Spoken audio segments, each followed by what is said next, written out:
இந்த வாசல் வழி காதல் நடந்து வரும் என்று காத்து கிடந்தேன்.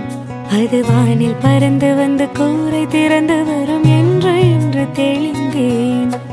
தாவி வந்து என்னை அழைத்த போது எந்த சல்லி வேர்கள் அருந்தேன். சாவி நிலை வரை சென்று மீண்டும் இன்று 2 ஜென்மம் அடைந்தேன்.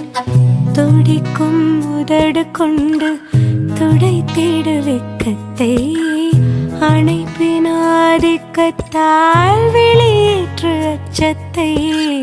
துடிக்கும் உதடு கொண்டு துடைத்திட வெட்கத்தை அணைப்பின் ஆதிக்கத்தால் வெளியேற்று அச்சத்தை. சுகமாய் சுகமாய் கொள்ளையிடு, என் உயிரை மட்டும் விட்டுவிடு.